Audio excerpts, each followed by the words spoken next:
Hello everyone, and welcome to Fictional Vortex. So we are back with an interesting series on what if Naruto was a wolf dragon of the leaf.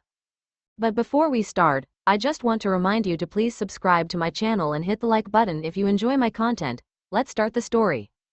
It was a cool night as most people were sleeping peacefully, dreaming happy dreams. Well, except for one individual. This person was a small boy who looked about 4, but in reality was only 6. His blonde hair clung to his head as he twisted and turned, all the while sweating in cold heat. Tears of terror were rolling down his whiskered cheeks as he whimpered in fear. This boy was Naruto Uzumaki, the Kyuubi no Kitsune's Jinchuriki. He is also the son of the Yellow Flash, Yondaime Hokage, Minato Namikaze, and the Red Death, Kushina Uzumaki. Though, that information is only known by few. Right now, though, his sleep is being plagued by nightmares. Dreamscape pain is all he felt, pain and fear was all that he felt daily. He couldn't make out his surroundings, only the terrifying glares and remarks as he was chased by the villagers were the only things that managed to reach him. Naruto knew this was a dream, but the fear was real. It's been a couple weeks that the beatings had stopped. Sarutobi Hiruzen, the third Hokage, or otherwise known as Oji-san to him, found out about the villagers' actions towards him and they haven't touched him since. So while he knew this was a nightmare, he couldn't get out of it. Unknown to him, there was red chakra seeping into his dream. He just got cornered into a random alley and the faceless villagers were about to harm him when his vision went black. As his vision came back again, he looked around to see that he was in some type of sewer. Thinking that it was strange to dream of a place he never been, Naruto got up and started to walk down the sewer. What seemed like hours, but in reality it was only a few minutes, the blonde came into a dark room. He stared in amazement as cage doors that were bigger than the Hokage monument were locked together with only a tiny slip of paper that had the kanji for seal written upon it. Naruto was unconsciously moving forward to the cage doors and only realized how close he was when giant, crimson eyes suddenly opened. Naruto leapt back with a yelp, falling on his ass. Who a? Are you? What are you? He gasped in shock. A deep, gurgled laugh reverberated through the whole room and Naruto felt it deep within his bones, as the room lit up and a humongous 9-tailed fox was shown. I am Kyuubi no Kitsune, and in a saddened tone grunted, and the reason most of your village hates you. This in turn shocked Naruto. Though the more he thought about, the more it seemed plausible. Naruto though was still confused, but didn't the Yondaime kill you, and does that mean I really am a monster like everybody says? The Kyuubi seemed to whimper when he asked the last question before it spoke. Kit, listen, while it's true that the fourth defeated me, he couldn't or didn't want to kill me. So he did the only thing he could and sealed me within you. The last question, you're definitely not a monster, but that doesn't mean you're exactly human.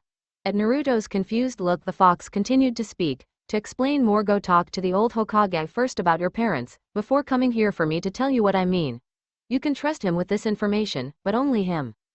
Naruto just nodded and stood to leave when he paused, looking back up at the Kyuubi. One more question. Why did you attack Konoha 6 years ago? The Kyuubi seemed shocked when he asked this, before somewhat smiling sadly. I was put in an illusion and was being controlled. I didn't even know what I did until I was sealed in you. This, by the way, broke the illusion. Naruto nodded his head then walked back the way he came, deep in thought. When Naruto awoke, he realized that the sun has yet to come up and that most of the village was still asleep. He got up and rushed out of his apartment, forgetting the fact that he was still in his blue and white cloud pajamas. He took no time in rushing to the Hokage's office as fast as his short legs would carry him. As Naruto rounded the corner, he saw that the guards were asleep and made a little noise as possible as he tiptoed by. He didn't even try to be discreet as he ran past the startled secretary and slammed into the office. Hi, old man, he yelled, making the Hokage snap up his head while trying to quickly hide an orange cover book. Hiruzen looked at the whiskered boy that was now sitting on the office couch in confusion. Ah, Naruto, to what do I owe this lovely early pleasure? Naruto bit his lip nervously before bowing his head and mumbling, I know. The old man gulped at this, but his rational mind told him not to freak out quite yet, and so he said, you know what? I know the reason for why I'm hated. It was then that the small boy lifted his head and he had tears in his eyes. Why, Gigi, did you never tell me? Did you think if I knew that I would turn into something bad, that I would turn into what was destroying the village long ago? He sniffled quietly, the hurt clear in his eyes.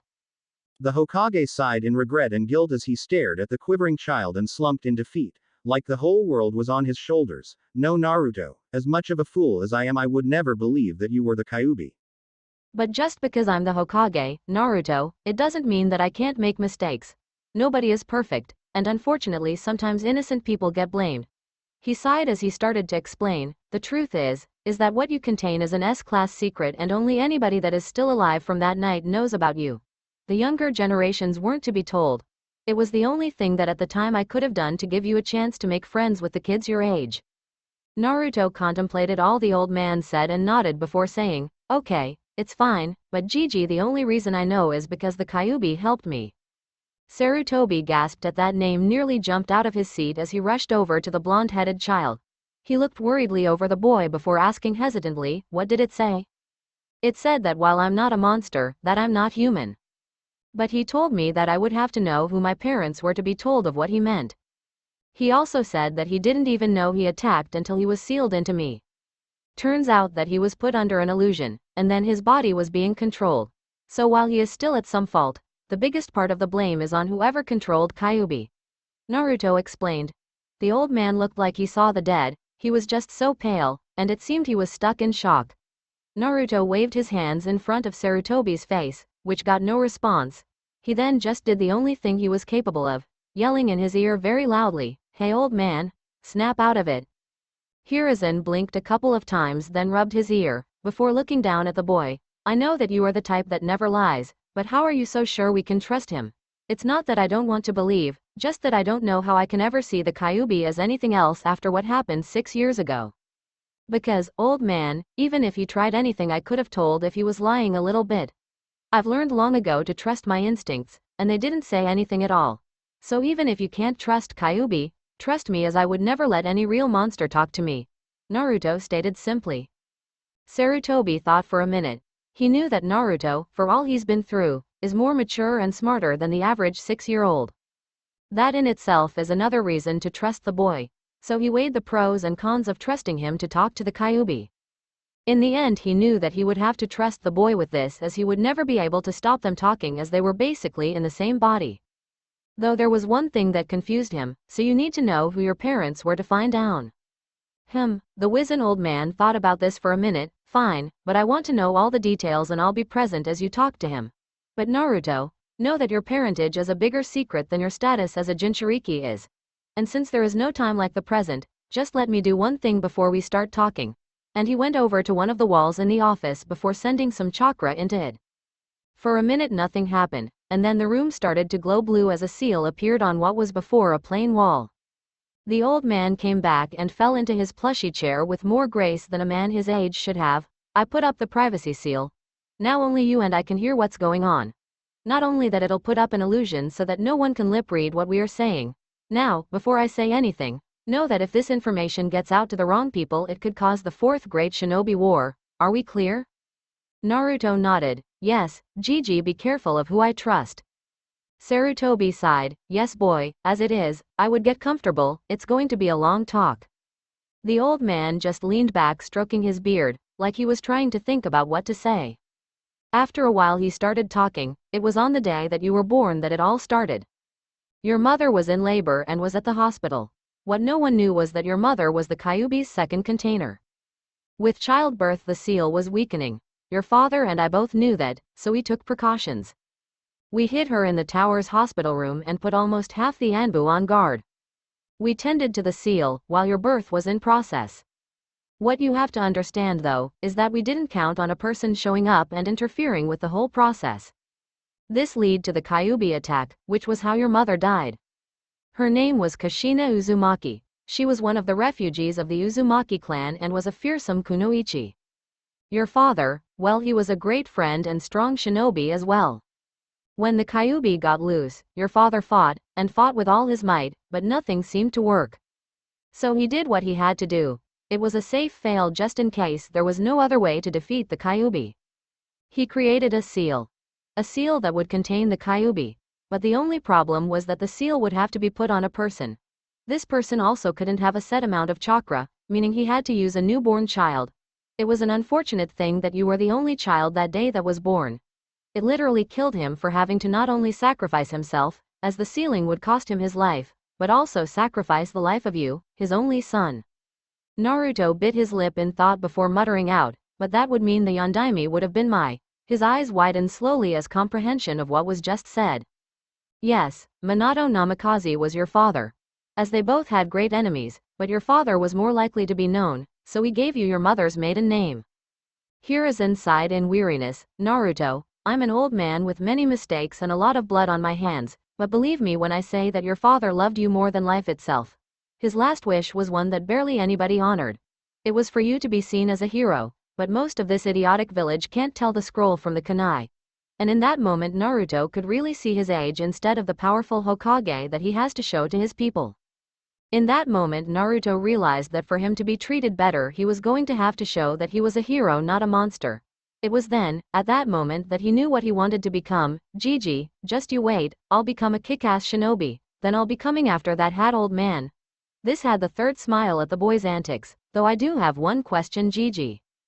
Sarutobi raised a wrinkled brow. Oh, and what might that be?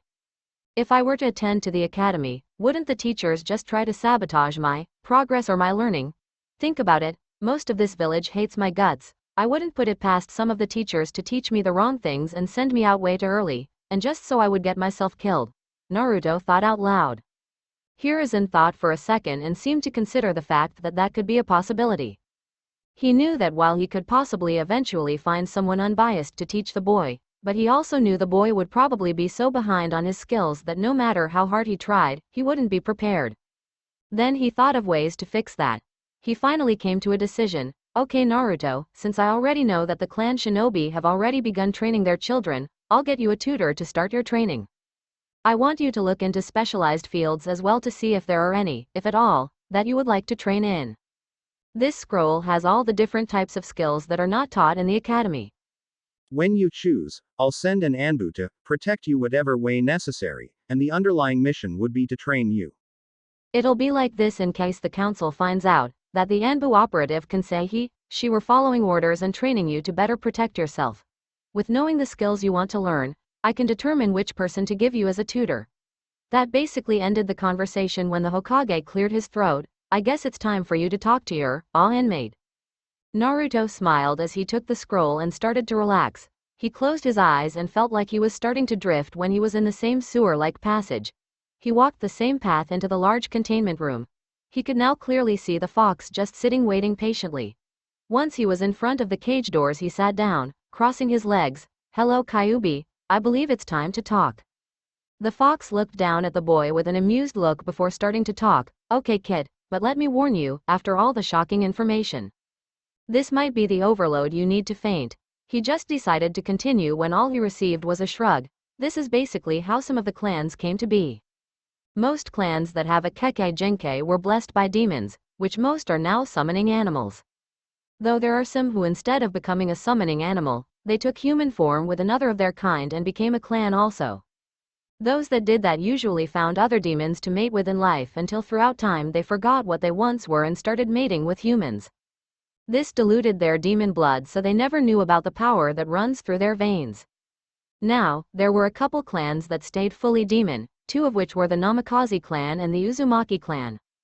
The Namikaze were a clan of demon wolves that were amazing with what ninjins call ninjutsu and kinjutsu. They had strong affinities for wind and lighting. If your father actually knew he was not human, then he could have been so much more powerful than he was by his late teens. The Kyuubi paused to inwardly cheer in glee at the completely shocked blonde 6-year-old. Your mother, however, was full-blooded dragon demon. They were amazing at fuinjutsu and kenjutsu. They were all but connected to the elements wind and water. Since they both were full-blooded demon that passed on to you, so you have so much potential to be powerful, it's ridiculous. That is why I am going to help you and teach you in the demon arts. It was then that an overloaded child did the only thing he could do when being bombarded with shock after shock. He fainted flat on his back, basically dead to the world. The Kyuubi itself just laughed heartily at the poor boy's fate. It was only 20 minutes later that the child awoke from his shock-induced slumber. The sight which he awoke to was Kyuubi lying comfortably on the ground waiting for him to become conscious again. Goodness, so that was all real. What else, is my great-grandfather Shinigami, he yelled. Kyuubi chuckled. No boy, but like I said, you are demon. Now just so you know other clans that have demon blood, listen carefully. There are the Yuki clan, they are snow leopards and control snow and ice. Next that I know of are the Amazon clan.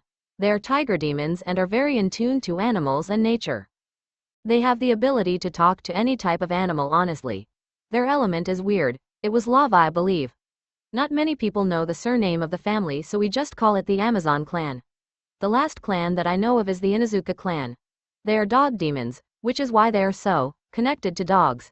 There is a way for you to see who has demon blood, but that'll be part of training. Naruto nodded and yawned.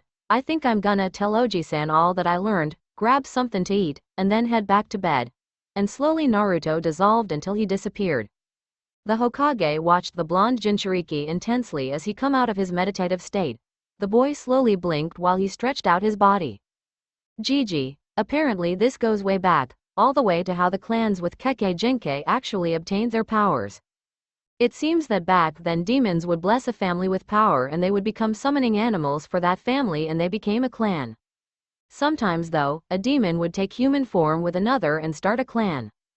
Most would forget about their heritage and mate with humans and it diluted their demon powers, making most become dormant. Now my parents, they were full demons, but didn't know. The Namikaze clan was wolf demons. The Uzumaki were full dragon demons. Thus I am full-blooded wolf dragon demon. Naruto exclaimed excitedly jumping up and down. The Hokage's mouth dropped a little and Naruto then remembered something. Oh, Kyuubi also said that he was gonna train me in my demon heritage. Doing the only thing he could possibly do with news like this, Sarutobi fainted. It took Naruto a few minutes, but he managed to wake up the old man, though the poor fool was still in shock. He saw Naruto's concerned face and he groaned, somehow I doubt that this is the end. Naruto smiled innocently at him, and Hiruzen smiled sadly at him thinking, if the council hears of this, they'll want his head immediately. The best course of action from here on out would be to. Then he started to talk to the boy, I think it would be best if you were to be trained out of the village. Now what do you think? Naruto thought for a moment then said, that would probably best. I wouldn't be under the watch of the village, and nobody could sabotage my training. I bet that the instructors at the academy would do that just so I would kill myself in the field. Sarutobi wanted to say that wasn't true, but he knew realistically that would more than likely happen. He thought more about it and got an idea. It was an ingenious idea. Naruto, what if I had 3 of my trusted Anbu train you? They will of course be some of the ones that have been guarding you. I can let you take a sealing scroll and go to your parents' house and take along their library. Then you can go off and train until you are able to enter in the academy. Naruto thought it would be a good idea for that to happen, but there was still a problem. Hokage Gigi, where would I go? If I'm in any of the elemental nations then the council will just be able to find me. They thought about this for a when Naruto thought of something. Hey old man, didn't you say my mother was a refugee from a destroyed village? When the Hokage nodded he continued, well, then what if I trained in the ruins of that village? Nobody would think of looking in a destroyed village. Sarutobi tossed the idea around in his head, thinking it over. It was a good idea, and Naruto could find a lot of family scrolls among other things. Finally deciding on it he looked at Naruto straight in the eyes. Okay, that will be acceptable. Now is there anything you want to specialize in anything? Like how some are more attuned to genjutsu they become a master in that area. Naruto grinned at this. I want to specialize in what my family specialized in. Those were ninjutsu, fuinjutsu, and kenjutsu. Kenjutsu is also another one, but I don't want to start that until I start the academy. I also want to specialize in stealth and traps. Hiruzen smiled lightly at the boy and pulled out an empty scroll with 4 other scrolls. This scroll is for you to seal the items you want from in your parents' house. This scroll is letters from both Kushina and Minato. The 3rd one is your mother's twin Kodachi. The 4th one is her Anbu mask and the last one is your father's personal kunai and his will. He said handing the scrolls over to the boy. He saw the boy jump a little before his eyes kinda glazed over a little.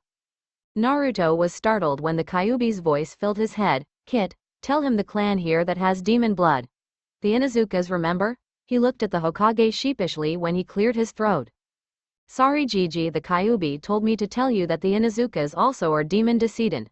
They were dog demons, which is why they have a connection with dogs. He told the old man. Sarutobi sighed as Naruto scratched his head nervously. That isn't as much a surprise. Maybe I can convince Sume to let her youngest son come along and train with you, Sarutobi suggested, as he ingested the news. Naruto looked excitedly at the prospect of having someone else his age training with him, but sobered when he thought about how parents reacted to him. Does Sume think of me as a monster as everyone else? He asked timidly to the Hokage. The Hokage frowned a little. I don't know. She never really shows how she feels at meetings, and whenever you're the topic she's always makes a point to say that you are a regular child, but even still she is still kinda of weary of you. The only way I could tell was if you actually met her. Naruto hummed in agreement, then the old man said, why don't we meet her after you go get dressed and some breakfast, Naruto's stomach seemed to agree when it growled loudly, which caused Naruto to blush a little in embarrassment. Nodding his head, he got up, hugged Sarutobi, and left after saying goodbye. As Naruto left, he wasn't paying attention, lost in thought as he was, and ran into someone on the streets. Oof. All the air left his lungs as he landed on his back from the hard impact. Blinking a couple times to focus a lazy, but worried, face appeared in his vision. Hey, you okay? The boy drawled out lethargically. He looked around Naruto's age, so he was short, but still tall for his age. The boy had dark chocolate eyes, with his dark brown hair pulled back in a short ponytail. He also had pale, milky skin. Naruto sucked in a big breath before answering, yay, just a little shaken up. Sorry, wasn't paying attention to where I was going. It's fine. I myself wasn't really paying attention, so I'm as much to blame, the boy said while helping Naruto up off the ground. Naruto started to dust himself off when he blushed in embarrassment as he realized that he was still in his pajamas. The boy smirked a little, indicating that he didn't his embarrassment and why. Nice attire, he amusedly snickered. Naruto pouted angrily. Listen here, Teme. I can't help it if I forget to change this morning, but that gives you no right to laugh at me because of it. His blush kinda ruined the whole angry image and it only fueled the boy's amusement. The boy huffed, muttering a soft, troublesome, then started speaking again. I'm Shikamaru Nara, by the way, he introduced himself. Naruto smiled and was about to give his name, but then he remembered all the times the other kids would just run away because he gave them his name. Sighing sadly, he turned around. Listen, I'm thankful that you helped me, but it's probably not a good idea to give you my name. As it is, everybody sees to run away every time they learn my name. So thank you, but bye. And with that he ran off, leaving a puzzled Shikamaru behind. Shaking his head, Shikamaru put the encounter in the back of his mind, but in the years to come he will never forget it. Naruto finally made it to his apartment and rushed to get changed and ate breakfast. As he opened it, Naruto smiled as he saw the old man again. Come on Naruto, it's time to go. And they both left, heading towards the compounds where the Inuzukas live. Once they arrived, many dogs started barking and, before they could even get to the door, a muscular woman walked out. She had medium spiky brown hair and red triangles on each cheek. Hokage-sama, what a surprise, is there anything I can do for ya? The woman exclaimed. Ah, it's good to see you again Sume, but it seems that I am here on a business run. Some information has come to light and some of it concerns your clan, Sarutobi announced to the woman known as Sume. She looked over at Naruto with an unreadable expression. Hokage, if this has to do with my clan, what is this shorty doing here? Naruto pouted. Yay, well at least I don't smell like wet dog. Sarutobi choked on air and looked sharply at the blonde, Naruto. He was cut off by the cackling coming from Sume. That kid's got balls, I'll give him that, she laughed loudly. Then she turned, motioning them to follow her inside. Anyone who has the guts to stand up to me is okay in my books. So what is going on? She asked as she led them to the sitting room. So they started to tell what's been going on and all the details concerning Naruto and the Inuzuka clan's origin. As they got deeper in the tale, she began to get a serious face. It was then that Sarutobi laid out his plan. I plan on having Naruto go to Uzugakure and train there by 3 of my Anbu. But I don't want him to be alone, so I was thinking if I also sent Kiba and another Inuzuka with them, it would be a great opportunity. And let's face it, Naruto needs friends his age, not an old fool like me or the Anbu. Naruto decided to add something in. Also, Kyuubi says that there is a way we can unlock his demon blood. If once we can, but only if he wants to. Then I'll help train him as Kyuubi trains me. This shocked the older occupants in the room, and before they could resume talking, the front door banged open. Moom, I'm home. A boy's voice filled the halls. As he walked in the sitting room, he paused as he saw who was in his home. Ah, son, just who we were talking about. Sume smiled. Kiba, this is the Hokage and this boy is Naruto Uzumaki. They're here talking about a training program the Hokage wants to test out, she told him warmly. Kiba smiled. Really, cool, what's gonna happen? He asked, excited about anything that has to do with training. He sat down by his mom, who was sitting across from Sarutobi, so he was in front of Naruto. Well, she started, he has picked Naruto and one other to go train for the next 3 tiers outside the village. Sarutobi-sama here wanted to know if you would like to be that second person.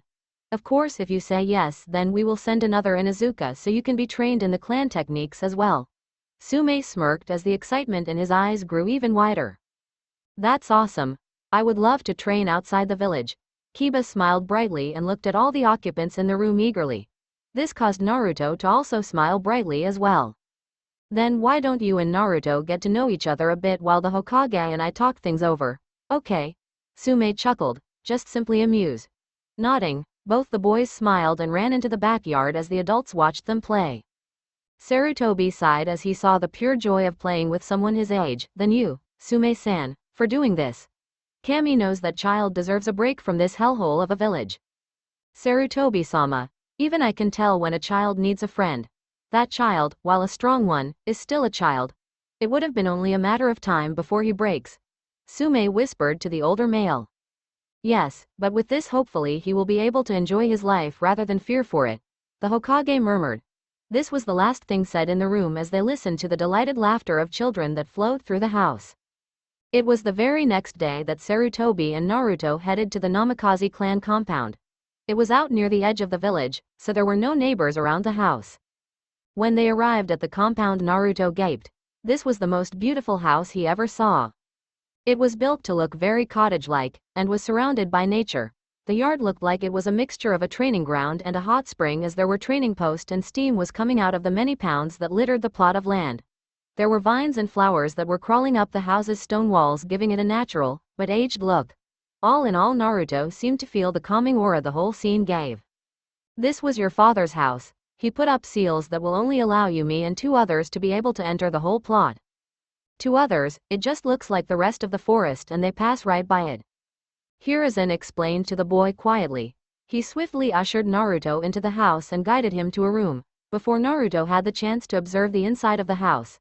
The room he entered was even more impressive. It was a library that was filled to the brim with books, scrolls, notes, and what looked to be family artifacts. By the dust that gathered, though, he could tell that nobody has been in here for a long time, longer than 6 years. Naruto looked at the Hokage in confusion. Why is it so dusty? I mean, no one's probably been here for 6 years, but this looks like it's gathered dust much longer than that. Sarutobi sighed. After your father's parents died, he never, not once, entered to take anything out. He only added to the collection. I assume that if he would have read through some of the family books, he would have discovered his heritage. With that, he sealed away all the artifacts, books, notes, and scrolls, not leaving even one behind. After he was done, the third turned to Naruto with a sad smile. As much as I would love to let you explore, we are on a tight schedule and don't have the time. I already came last night and sealed all the weapons and armor in the armory and scrolls, as well as priceless family artifacts. When you come back from training, you will be allowed to live here. Now we must be off. Sarutobi grabbed the younger boy, who let out a squeak in surprise, and body flickered away. When they arrived in front of the Inuzuka compound, Sume and Kiba were already out front. They quickly greeted them before they headed over to the Hokage's office. As they entered and settled down, Sarutobi summoned 4 Anbu operatives. The first one was male, had silver gravity-defying hair, and a wolf mask. The second was female with spiky purple hair and a snake mask. The one beside her was female with long purple hair and a cat mask. The last one was also female with long, mid-spiky, brown hair and had a jackal mask. Beside her sat 2 dogs hidden beneath black cloaks. These are your senseis for the next 3 years. While out in the open, you can only call them by their respective code name. Behind closed doors, you are able to call them by their real names. Wolf is known as Kakashi, snake's name is Anko, cat's name is Yugo, and jackal's is an Inuzuka. Her name is Atika. You 2 will also get Anbu masks, not only to hide your faces from any enemies, but also to show you are Anbu in training. Naruto, do you have the scroll with your mother's Anbu mask? Getting a nod, Hiruzen smiled. You can use hers then, go ahead and unseal it. Looking at the Hokage in confusion, Naruto took out the scroll and looked at it. He opened the scroll and gasped as there was a poof, then the mask appeared in his hands. It was beautiful, a dragon mask that was completely red with purple symbols decorating it. It was so different from the normal white masks with red symbols. Why is it different from the others? He asked lightly. The Hokage chuckled. When she came to Konoha, she had that with her, said that it was her father's. She said that she was from the main branch of the family and each branch had a mask that represented that branch and it would be passed down to the next child. When her father found her, he gave her to run. The night before the attack, she knew something was wrong and gave them to me to give to you, whenever you were ready. Sarutobi smiled lightly with tears in his eyes as an awe look overcame Naruto's face. On that note, I decided to pick out Kiba's and have it colored as well. It seems to give them a bit of life, don't you say? He chuckled, pulling out a hyena mask that was completely red with orange markings on it. Kiba gasped a little with an excited look and, with surprising gentleness, took the mask from the Hokage, and then smiled brightly at his mother. Now to get the council off my backs, I told them that for the next 3 years I have decided to train some of the children at an earlier age to create a new force in our Anbu force. To them I've started up a rank called the B Anbu, or otherwise known as Baby Anbu, also can be called BA. To the council it is a test trial to see if the survival rate of this year's genin will go up if at least 2 to 3 were trained to be Anbu. That way I can say that the children's name can't be disclosed to anyone else besides the parents or me. Now you two have an hour and a half to do whatever you wish before you are to leave the village. So take this time to say goodbye to any friends, family, or to explore the village one last time. Dismissed. With that, Sarutobi went back to the Hokage's worst enemy, paperwork. Naruto decided to go take a walk through the park. It was late enough in the evening that it was empty, but early enough that it wasn't dark yet. He was walking aimlessly through when he heard a strange noise. Following the noise, he came to one of the fake, mini, rock climbing walls. Quietly he made his way around the corner and what he saw surprised him. It was a girl around his age, and she was crying. She had pink hair and was probably about 3 inches taller than him. Slowly he came up behind her and called out, "Are you okay?" The girl gasped and turned quickly, her lush green eyes widening when she saw Naruto, tears still running down her face in cascades. Who are you?" she asked defensively, her body tense, like she was ready to run. Naruto gave her a sad smile. "Don't worry, I won't hurt you. I just heard you cry and wanted to know if you were alright. I can't stand to see people sad or hurt," he said, avoiding the question about his name. The girl eyed him wearily before her lips started trembling again and she started to sob. Rushing to the girl's side, he hovered over her, not sure how to comfort her. Hey, what's wrong? Don't cry."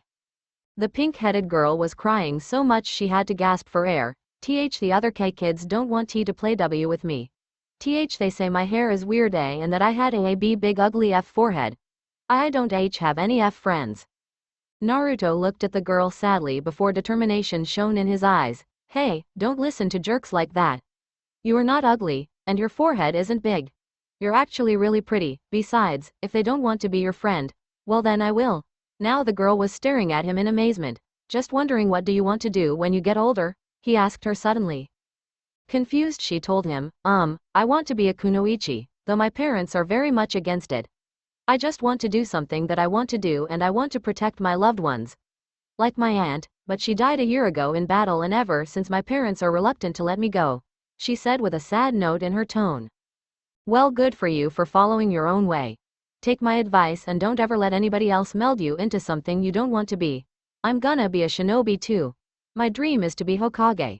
So I'll see you again in 3 years," Naruto said enthusiastically. Her eyes widened. Why in 3 years? Why not tomorrow? She sounded panicked. Naruto sighed. "I'm not well liked by the village, and if I were to train here then I would probably get into trouble by most of the villagers. So I have to go out of the village to train. Don't worry, I'll be back to enter into the academy, and I would love to be your friend." He hurried when the panic in her eyes grew. "But if I plan to gain respect, I have to get strong." Then he thought, she probably won't make it if she is a civilian. What to do? What to do? That was when a light bulb turned on inside his brain. "Hey, you're from a civilian family, right?" The girl nodded, blushing slightly. "I know civilians have a lower chance of graduating than clan shinobi or children with some sort of ninja in the family. So here's what you do. I'm on really good terms with the Hokage." He started digging through his pockets, pulling out a coupon for a free bowl of ramen. Tell him a blonde boy asked me to ask you to get you a trainer, one of the Junins or an Anbu, to start training you early. If you really want to become a kunoichi, then I'm giving you an opening here to start getting stronger, but you have to want this. You have to put your all into it and want nothing else. Their girl looked at Naruto, tears gathering in her eyes, which made him eternally panic, before rushing in and giving him a bear hug. Not knowing how to respond, Naruto just awkwardly rested his hands on her back. Thank you, thank you, thank you, thank you, thank you, she repeated in a rush. Naruto smiled at the girl as she calmed down some. Well, I have to go, I'm leaving in an hour and I have things I need to do, so see ya, ah. The girl giggled, my name is Sakura Haruno. Naruto smiled again, by Sakura-chan, then he started to walk away. Sakura started to walk off as well when she thought of something. Hey, I never did get your. She turned around but he was gone from her sight. Name. Sighing sadly, she looked down at the coupon that was in her hand. Remembering their conversation, her eyes hardened with determination as she headed towards the Hokage's tower. With this course of action, Naruto was never going to know for the next 3 years how much of an inspiration he was going to be for the girl. After Naruto left the park, he headed over to one of the only restaurants that would serve him. Ichiraku Ramen was the only place that served him and didn't overprice the food. As such, Naruto is a loyal customer and would be sad that he won't be able to eat their ramen for 3 years. Entering the shop, he smiled at Ayame, the daughter of the cook, and sat on one of the stools at the bar. He scrunched up his face in contemplation, and grinned when he was ready to order. Okay, Ayame-chan, I won't be back for a couple years, I'm going to explore the other nations, so I want 3 bowls of pork ramen, 3 bowls of miso ramen, and 2 bowls of shrimp ramen. Just put it on the tab Gigi made for me, he exclaimed with exuberance. Ayame looked shocked, but took the order to her dad, and told him the news. She came back and smiled at him before going around and handing him a book. Here Naruto-chan, even if you can't eat ours, you can still make your own. I hope you find whatever you're looking for, she said with misty eyes before she pulled him into a hug. Shocked that he got another hug from someone, he hugged her back before smiling softly at her when she pulled back. She went back and picked up 2 bowls and carried it over to the blonde boy. Also, there are a couple pages blank for you to start making recipes, if you decide to. It was going to be a gift for Christmas, but since you're leaving, I guess now is a good time as any. Naruto, feeling so much happiness, he couldn't contain the tears that started to roll down his cheeks like a waterfall. Sniffling, he wiped his eyes on the sleeve of his shirt and started to dig into his meal. After eating and saying hearty goodbyes, Naruto left and saw that he had about 20 minutes before they had to meet, and it took 15 minutes to walk over to the location from his position. He made his way over to the gate and got lost in his thoughts while staring at the sky. It wasn't even 5 minutes later that he felt a sense of déjà vu as he was suddenly knocked off his feet and landed on his back. Groaning as he looked over to see, he groaned again at seeing the familiar short ponytail and the lazy face. We have got to stop meeting like this, he grumbled a bit, getting more annoyed by the amused look on the other boy's face. Shikamaru chuckled, then maybe you should watch where you're going. He stood and helped Naruto to his feet, though the boy reluctantly allowed the help. Naruto frowned and growled out, maybe you should watch where you're going, 'cause I don't see how anyone wants to purposely run into anyone. If you were paying attention, then you would have noticed me and might have moved. Naruto crossed his arms across his chest and pouted at Shikamaru. Shikamaru just chuckled with a mumbled, troublesome, and looked up the sky. Touché. Anyway, I have to get home, or my mother will nag at me, so see y'all later, Whiskers, he said, walking away, leaving a very confused Naruto behind. Naruto just shrugged and went on his way. When he arrived at the gate, the Hokage, Sume, Kiba, and the Anbu were all there. As he walked up, they nodded to him. Sarutobi looked at them and instructed them to put their mask on, and as they did, Naruto heard the voice of Kyuubi. Kit, listen, tell the old man that when we find out a way to figure out if any of the other clan children have demon blood, we will inform him and send him instructions to the process of how to unlock their demon blood. Naruto mentally nodded and turned to the Hokage. Hokage-sama, my roommate has informed me that when we figure out a way to tell if someone has demon blood, we will explain how, so you can test any other child, and we will send you instructions on how to unlock it. Naruto told the Hokage, before listening to some more information from the fox. Also, he says that for them to survive the process, it's best if they are in the age range of 7 to 16. Any younger or older would kill them instantly. He finished after a little bit. Sarutobi blinked and nodded after a moment. Alright then, he turned to Sume. I suppose you told Kiba the truth about why I chose him to accompany Naruto this journey. After he got a nod, he turned to the boy. Listen, Kiba, I don't know if you want to unlock your demon powers, but do not think that if you say no that they will send you back. They said they will only unlock it with your consent, and if you say no then that is fine, you will still be trained with Naruto. So don't be pressured into anything. Okay, the old man sighed and turned to the Anbu. As for you, train them to the best of your abilities, and raise them well. I'm counting on you to bring them back as strong shinobi. The Anbu bowed and Sume walked up to her son with her hands behind her back. Actually she had them behind her back the whole time. Listen Squirt, she said to her son, now you're on your way to become a shinobi, I think it's time for you to be given your very own partner in crime and on the battlefield. With that she removed her hands from behind her back and was shown hold a small puppy that was completely white besides two black grayish patches of fur on his ears. You could hear the excitement in the boy's voice even if you couldn't see his face. Oh yay, thank you mom, he said while gently taking the pup from his mother's hands. Looking down at the pup he smiled softly and spoke aloud. I think that your name will be Akamaru, yay, together, we'll be the greatest team. Hokage-sama, it is time for us to leave, otherwise we might be unfortunately held up. Wolf exclaimed lightly. Getting a nod from the Hokage, Wolf picked up Naruto, while Jackal picked up Kiba and Akamaru, and they sped off and out of sight. The two remaining ninjas shared a secret smile, leaving thinking of how this village will reap what they sow, and they were waiting for when the storm will hit. For this is the calm before the storm. Time skip It has been about 2 weeks worth of speed traveling before the Anbu believed that they were in safe enough. In fact they were in a whole other nation.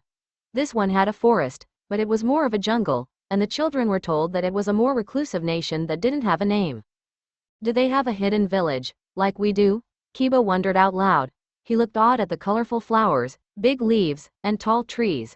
He turned his attention back to the Anbu when Kat started talking. No one really knows, this area is pretty off the grid, but since it doesn't get involved with us or the others, we just leave the place alone. Sure we've had to pass through here a couple of times, but we try not to cause trouble here in case there is a hidden village here. Kat explained. They fell into silence after that. It wasn't a while later before Kakashi told everyone to stop and set up camp. To be certain that we are keeping our skills top-notch, it would be wise to stop here for a week or two to start your training. Training in different environments helps with becoming adaptable with any battlefield, so you're never at the disadvantage of not knowing how to work with your provided landscape. The man explained when questioned. He made sure to look them both in the eyes when he said, I was told to train you to my very best, and I will. Not only because of my duty to the Hokage, but as my duty as a shinobi and a promise to a friend. It wasn't the very next day that they were starting training. It was muscle gaining training, and they were to gain strength, speed, and also learning school-related things such as math, reading, and science. Each morning the children would wake up with the sun and fall asleep right after dinner. 4 days of this and Kakashi gave them a break on the 5th day. Resting is also an important part of training, was all that the silver-headed man would say when asked why. Naruto and Kiba smiled and just ran off into the jungle, but not too far, and entered a small clearing with a streaming river nearby and a huge, but smooth, rock that sat directly in the sunlight. They decided to sunbathe and just climbed on top of the rock. Backing in the warmth of the sun, Naruto pulled out a book that was on Fuinjutsu while Kiba just slowly fell asleep with Akamaru. They were out there for a couple of hours. Naruto was just beginning to get to the chapter about the simplest formulas for Fuinjutsu, when he felt a chill go down the back of his neck. Looking around wearily, Naruto turned and gently woke up Kiba. Hey, Kiba, wake up. Kiba groggily sat up. What's up? Little by little he started to wake up and he noticed the tense look. I think it's time to head back. I believe that the predators are watching us and are waiting for the dark to try and get a midnight snack. Naruto said in an even tone, though Kiba could tell that there was a hidden meaning. Somebody was watching them, and they didn't have good intention. Nodding his head, Naruto and Kiba calmly got up and started walking towards to the campsite while being on guard. So, how long before we make it to camp? Kiba said looking at the greenery. How far away is help? That was the real message sent. Naruto grimaced as he noticed the distance. It'll take a little while. Too far? Naruto cursed under his breath and stopped stiff when he heard footsteps and a sardonic chuckle from behind. The voice came again not a minute later. Looks like we have 2 little stowaways, Kimori. Another voice laughed. Yes, but these little ones aren't from the Babar clan, so they are of no use to us. The one known as Kimori was suddenly in front of them. He was tall and stocky, with a shaved head and gray eyes. His most noticeable feature had to be the tattoo of a bleeding tiger on his exposed arm. What should we do with them then, Tai? The man asked with a wicked grin.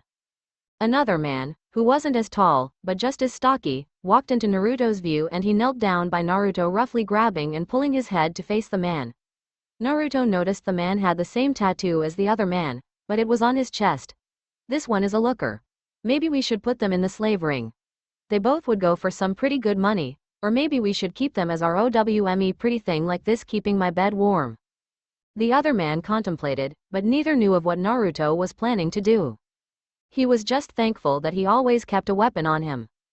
Stealthily, he pulled out a pocket knife and looked at Kiba, who was white as a sheet, trying to give him comfort. Timing it right, Naruto suddenly twisted his body and stabbed the man next to him in the gut, who cried out in pain, and yelled at Kiba to run. He started running right after him, but knew that if he didn't do something quick, they would both be caught. So he told Kiba to head for camp and don't look back, while Naruto thought of a plan. He listened to the heavy footsteps behind him, and when the man was about to catch him, he made a sharp turn. Taking an unknown path, Naruto started to follow a raving river and just kept running. The criminal on his tail, Naruto sped up a little and notices that with horror that a waterfall was up ahead. When he got to the edge, he contemplated the survival rate of jumping off a waterfall. Just when he was about to jump, an angry voice shouted, "I got you cornered now, you little rat," Tai exclaimed. Naruto gulped and closed his eyes, waiting for pain when he saw the man running at him with a dagger in hand.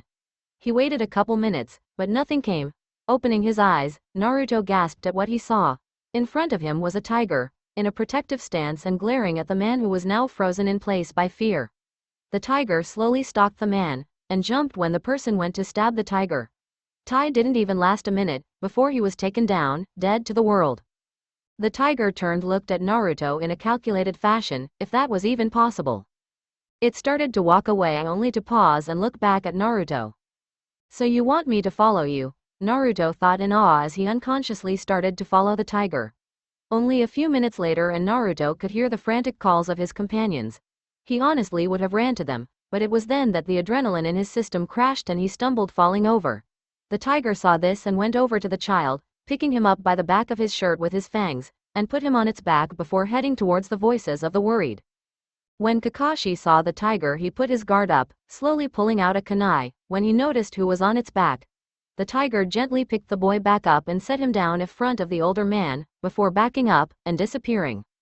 In shock, Kakashi went to Naruto, checked over him, and sighed in relief as he saw no physical damage on the boy. He picked the boy up bridal style and rushed off to the campsite. Once he got there, the others looked up worriedly when they noticed the unconscious boy. "He is okay, but exhausted, so I advise that we let him rest," now explained what happened Kiba. "Well, we went down to the clearing we held training and decided to sunbathe for a while. It wasn't until an hour or so later that Naruto woke me up from a nap, explaining that we were being watched. So we tried to get over here to warn y'all, but they got to us first. They said that we weren't from some sort of clan, but that we would BBGG good to keep their BB beds warm." The then Naruto pulled out a pocket knife, stabbing the closest one, and told me to run here. I guess he led the other one away while I went to get help. Kiba whimpered as his lips started to tremble a little. Yugo, without thought, pulled him in a hug. They had then discussed what they were going to do, and started getting ready to sleep, when the same tiger from earlier calmly walked out. The whole area tensed up, but the tiger paid no attention to it. In fact, the tiger did something strange. It just stood there staring for a few minutes, before it turned into a human. The man was medium height and chocolate dark skin, with blue hair. His eyes were the color of lava. Looking to Kakashi, the man only said one word, "Follow," before he turned into a tiger again and started to walk away. Wearily, Kakashi led the others, following the stranger with a still unconscious Naruto in his arms. As they traveled deeper into the forest, Kakashi started to notice a tall form in the distance. On a closer inspection, he found out that it was a temple made out of stone. The man, tiger, led them towards the temple, and once they were inside, they saw an old man sitting in a throne at the back of the temple. The old man frowned a little seeing them, but said nothing as the man, tiger, herded them in front of him. The tiger changed back into a man kneeling in front of the old man. "Chusama, the outsiders were attacked by those blasted bounty hunters and fur trappers. I would have not stepped in, but the cubs were in danger. though they were putting up a good fight. The blonde one killed one and diverted the other's attention onto him so his friend could go get help. Had it not been for them being in unknown territory, they would have saved the boy, the bluette explained. The one known as Chu grumbled a bit, but nodded, then turned his attention at the confused group. I apologize that our problems caused you trouble. I did not know that ninja would be staying in my forest, and especially with young ones. His graveled voice called out. Kakashi and the other Anbu nodded, each with their Anbu masks on. Even Kiba's was on and Kakashi hid Naruto's face. He spoke up after a minute. We apologizing for trespassing, I guess. We are ordered by our Hokage to train these two outside the village. We came this way to lead any who wanted to harm them off our trail to where we are actually headed. The old man med and looked at the children with a confused look. Why do you all have masks on? He asked. Kiba giggled a little, thinking about Chu's accent. This time it was Anko who spoke. It shows that we are some of the elite in our village. We are Anbu, and as such have many enemies. This only ensures that our enemies can't see our face to place us. As for the young ones, that is just to make sure they are safer to an extent as well. Chu nodded and thought for a moment before turning to the other man. Graham, please get one of the guest rooms ready. He then turned back to the others. As a formal apology, I ask that you stay here for the remainders of you visit here. At least for the cubs. We can go and retrieve your things as you rest. Kakashi looked at the others before nodding in agreement. They were all led deeper into the temple, staring in awe at the numinous feeling the whole construction gave. Never in any of their lives had they seen such exquisite beauty. It didn't take long for the leading man to stop in front of grand doors and turn around. He spoke calmly. This will be your room. There is a bathroom as well. I'm guessing it would be correct to say that you wouldn't want to be separated, and lastly, meals are served at sunup, midday, and sundown. With that, he just walked away from the group. The snaked masked female walked up and pushed the doors open. They all gasped at the splendor the room held. Bright colors and shiny gold filled the eye, and the giant bed looked plush and soft and could probably hold 20 people comfortably. Kakashi sighed and told everyone, let's get some rest, it has been a long day, and they all crawled into the bed and fell asleep instantly, not noticing a curious pair of lava-colored eyes. It was the middle of the night, when crystal blue eyes opened to the world. Yawning, Naruto took a look around to see that their surroundings had changed. Instead of the ceiling of a tent, he saw what had to be the lushest bedroom he's ever laid his eyes on. He also saw that everyone else was asleep together in one giant bed. Starting from the right, he could see that Anko was curled up around Yugo, and Kiba was lying on top of Akita with Akamaru and her dogs. Then, Naruto noticed how Kakashi had curled around him protectively, with one hand under his pillow. Smiling a little, he silently got out of bed, only to pause when he saw Kakashi's only visible eye open. Naruto? He asked groggily. Smiling a little, Naruto whispered, sorry to wake you Kakashi's sleep anymore, I was going to go explore our surroundings a bit more. Kakashi nodded silently before going back to sleep in the same position. Naruto then headed out of the room, after donning his mask, traveling the great halls of this ancient temple. He then came across what seemed to be a courtyard of sorts, which had a fountain in the middle. The fountain was beautiful, with 4 majestic beasts that looked over the plot of land with a sense of pride and security. The beasts were a white tiger, a purplish black bird, a gold and silver wolf, and an aqua blue dragon. Naruto couldn't quite tell what it was, but he felt as if he knew who they were. It seems that the fountain has thought you worthy of its presence. A voice called out behind the boy. Startled, Naruto spun around to see a dark old man smiling gently at him with mischievous eyes. Ah, so you hide your face even in the cloak of night. Naruto, not knowing what to say or who this was, only nodded in response. The old man seemed to find this even more amusing. Ah, forgive my rudeness, my name is Chu, and I'm the leader of this small village and temple. Naruto looked at the man curiously. Hello, nice to meet you, to those who don't know my face, I'm Ryu. He said, remembering the names he and Kiba have been given to protect them. Chu walked over to the fountain and sat at the ledge, patting the space next to him. Not knowing what else to do, Naruto took the offered seat and watched as the old man gazed at the fountain with a happiness Naruto only saw other people have. Turning back to Naruto, the elder smiled gently at him again. Tell me, young Ryu, what do you know of the true demon knights? The true demon knights? Naruto stated in a confused tone. He looked up at the statues, then back at Chu. Yes, they were legends, as old, if not older than the legend of the first shinobi. It is said that in a time when demons used to roam the land freely, there were 4 clans that were the most powerful. The clan heads of these were the most powerful demons to ever walk the face of this earth, and as such took it upon themselves to protect this earth. They were known as the true demon knights. It is said that nothing, not even the Jubi, could ever defeat them, especially when they fought together. Naruto gasped at the thought. Wow, they were really that powerful? He was awed by the story. Shu laughed at the boy's tone and nodded before pointing at the statues of the fountain. First, there was Tiajik the fiery tiger of the east, then Kage the shadow phoenix of the west, in the north was Ryukami the lighting and wind wolf, and Kiju, the water and wind dragon of the south. They were comrades, all but family in each other's eyes. He sighed as he said this. They brought about an era of peace, but it didn't last. One demon, none knows of its origin or powers, but it started to wreak havoc across the land. It killed many, gave mercy to none, and instilled fear into all. The demon knights knew that only they had the power to defeat this creature, and so they battled this demon. It was a long and bloody battle, and in the end they were victorious. Their victory came with a price, however, for they, themselves, had perished as well. The only thing that remained of them was their gems, each embedded within a weapon that shall find their heir, and a mask that is crafted out of the fang of each. Shu finally came to the end of the tale. Naruto was completely awestruck, and he had hung off over every word. He smiled when the old man was finished, even though he couldn't see it. That was a great story, Chu-san. Thank you for telling me, Naruto stated in a content voice. He looked back up at the statues, never noticing the old man chuckle, stand up, and leave. He did notice, though, how tired he seemed to have gotten. So getting up, he went back to his room and went back to bed, still never feeling the presence of another's gaze on him on his way back. The next day, Naruto and Kiba were outside doing their physical workouts and their target practicing. Kakashi watched over them, and grew curious when he saw a young girl around the boy's age walk up to him as her gaze was kept on the boys. She was dark-skinned and had pure white hair that were in dreads. Oddly enough, she had lava-orange eyes and pitch-black stripes that ran across her arms. What are they doing? She asked, her accent thick. Kakashi raised a brow at the girl, though she couldn't see it. Behind the mask, they're training. So far we are only doing physical training so they can build up muscle and strength.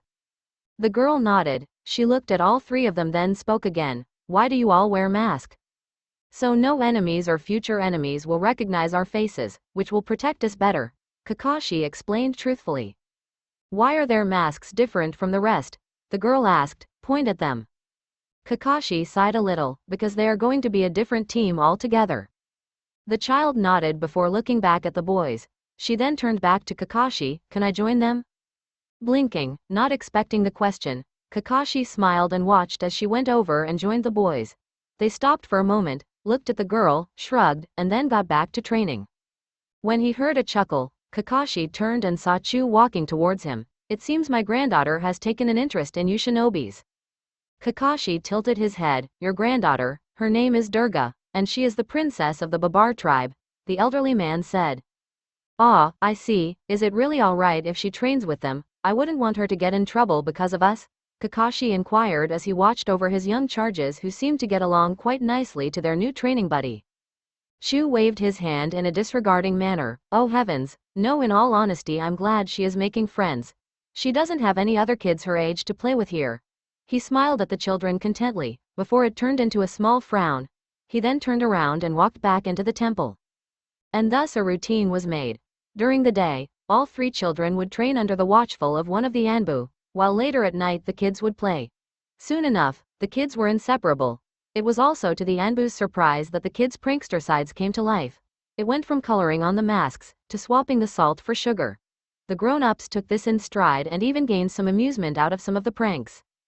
Soon enough almost a week had gone by and Kakashi was a little surprised when he was called in to meet with Chu. As he walked into the throne room, he saw the elder was slumping into his chair, hand covering his face. Not knowing what to do, Kakashi just waited until the old leader spoke. For almost 50 years, I've watched over this tribe. I was supposed to retire and let my son gain the title of tribe master, Chu stated softly, and then he looked directly at Kakashi. Before that could happen those damned bounty hunters and fur trappers had killed him and his wife. You see, we are tiger demons, but only a few can transform. Even less now that we are being hunted down. Kakashi tilted his head to the side. With all due respect, Shu-san, why are you telling me this? You only just met us and don't even know us. Shu sighed again. Wolf-san, those hunters were the same ones that to sell off your drive them off. Everyone knows this. Why do you think so few live here? It's only a matter of time before they actually manage to raid this part of the jungle. He looked at Kakashi with such sad eyes. Kakashi narrowed his eyes. What is it that you want from us? He got straight to the point. He knew the old man would never have called him in here for idle chat, he could have found him outside for that. Chuckling dryly, Chu looked directly into his eyes. When the time comes for this tribe to fall, and fall it will, I want you to take Durga with you. Kakashi's eyes widened a bit at this, but he did nod his head in acceptance. And that was the end of that conversation. 2 days later, Naruto laughed brightly as he ran from aim of tag. Durga, while a bit quiet, had a sassy and mischievous side that made the days more fun. Even Kiba, who said she smelled like cat, even liked her. He smiled foxily when he spotted Anko up ahead. When he got close enough, he never gave any warning before he leapt. Still, Anko's senses gave her enough of a warning to turn and catch the blonde-haired menace. Giggling, Naruto's eyes gleamed merrily through his mask, which made Anko's scorn melt away. Oi, Gaki, do you think it's funny to jump someone? She teased lightly, putting him down when she saw the other two come up to her. The others came up to her as well. Even Chu, and they all went to have dinner. As they feasted, the Anbu all noticed some strange noises coming from outside. Suddenly, the man that saved Naruto was sprinting in the room, breathing heavily and badly wounded. Shu saw, Sama, the village is under, attack, he announced, before he crumbled to the floor. Shu's eyes hardened and he swiftly got up. Turning to the shinobi, he said a simple, follow me, before he walked promptly out of the dining hall, into a room that was filled with scrolls and artifacts. He stopped quickly to many different spots, before ushering everyone over to one wall. He turned a seemingly normal wall decoration right 3 times, then pulled it, which opened up a hidden wall. Turning to Kakashi, he handed him 3 scrolls. These are my family's fighting techniques and styles, train her well. He then turned to his grandchild. Papa, she whispered confusingly, as he gave her a mask that was of a tiger that was red with lavender stripes, and a double-bladed spear. Durga, listen, go with them, they will protect you and train you to be strong, he said. She started crying, but Papa, why, you got to come too, she insisted desperately. The old man just shook his head. No, my princess, it's my duty to stay and fight for my people. You need to go, though, you are our only hope as to carry our strong blood on. Go with them, live and fight for us, he stated, and pushed her towards the group of Anbu and 2 children. They'll give you a new family, one that you'll be proud to fight for. Though she looked like she wanted to argue more, she just nodded her head. Then, they heard a rumble in the temple. Chu just yelled at them to run, and turned back as the door closed. Outside, the Anbu had carried the children on their backs, and were racing through the jungle, only to pause as they were at the edge of the temple's village, hidden by the village. They all stared in horror as they saw what had been their safe haven go up in flames. Durga silently cried as she watched her only home become nothing but ash. Naruto looked over at her, and watched his friend in anguish. She then spoke up, I promise, that from now on, I'll live and grow strong, to protect my precious people, so that this will never happen again, she declared with determined vehemence. And in the dead of night, with the bitter tang of ashes in his mouth, Naruto vowed in his heart that he will never let anything like this happen to his friends, his family. They traveled non-stop after the massacre, always moving, never slowing down. Whenever they stopped to rest for the night, they would train until they were exhausted, barely having enough energy to eat. It took 8 weeks to get to their destination. 3 of those weeks Durga wouldn't even speak, until Naruto came up to her, giving her a good punch in the face, telling her how stupid she was being. These actions lead to an all-out brawl between the 2 kids. In the end, Naruto won, yelling at her that her people helped her escape to let her live her life, not mourn over their deaths for her whole life. She should be living each day to the fullest while getting stronger, so nothing like that would ever happen again. After that, Durga was smiling again, not as big, but it was a start for her to heal. Naruto sighed lightly as he looked over the sea. In the distance he could see an island, but it was surrounded by whirlpools as far as he could tell. Snake-chan, how much longer until we reach our destination? He asked Anko. She chuckled at the impatience in his voice, looking over to Kakashi, who nodded at her. Turning back to the dragon-masked child, she spoke, well, that island is where we are headed, but there is a trick into getting there. What do you mean, trick? Durga asked, as she entered the conversation. She was just as impatient as Naruto about getting to their more intense training, which wouldn't happen until they were on that island. The island itself is called Uzugakure, and it's surrounded by whirlpools, which is how it got its name. Only one of the Uzumakis will be able to open the passageway, by using their own blood. Kakashi spoke up. He looked around before making a little noise of success, walking over to an unassuming boulder. Turning back to Naruto, he held out a kunai to the boy. The seal is on this rock, you need to smear your blood on it to open the passageway up. Naruto looked a little skeptical, but took the weapon anyway. Moving towards the rock, he didn't even wince as he slit his hand and smeared the blood upon the stone. As Zha turned back around, he was surprised a bit when Kakashi knelt down to wrap his hand up. It was still odd to him that people actually cared about him. "Thank you, Wolf-san," Naruto murmured lightly, before looking back up and gasping slightly at the sight before him. The sea itself split open, creating a passage straight to the island. He didn't move until Kakashi tapped his shoulder, then he started to go forward. The trip over wasn't that long, and soon they arrived on the beach of the island. It was very beautiful, marginally surrounded by a cove, and a few huts. They followed the overgrown trail, which lead right into the village ruins. Their breaths all caught in their throats. "It's so mesmerizing," Naruto stated, and truly it was. Despite the fact that most the village lay in pieces, it still held an aura of power that seemed to overpower the senses. The cobblestone roads, and vines that grew along the broken buildings. In the center was a fountain, with a statue that was familiar to Naruto. It was Kiju the dragon, from Old Man Chu's story. "Hey Gaki, I think it's time for you three to unlock your demon forms." The fox suddenly spoke, bringing Naruto out of his reverence. "And how are we supposed to do that?" Naruto thought, as the group headed to the largest building, which seemed to be the most stable and undamaged than the rest. Naruto had to use his blood again for them to enter the building, which seemed to be the main clan building. You have to meditate, but it is a long, exhausting, and meticulous meditation, as it requires you to use your energy to pull out your form. By the end of it you Gakis are gonna be so tired you'll probably sleep for 3 days, Kurama stated. Naruto nodded mentally to the fox, before telling Kakashi what the beast said. "If it's really that strenuous, I suggest you do it after dinner." Kakashi indicated to the blonde-haired boy. "I was thinking the same thing." Naruto agreed, so they waited till after dinner to pull the other 2 kids out in the backyard, explaining the process. "Kurama told me in more detail that it's just trying to find our source of Yukai rather than our chakra. They are closely related, but aren't the same thing. Chakra is our life force, something we need to survive and live. Our Yukai is more like an extra power source, but more than that. To us, it's our will. We don't need it, but yet we do.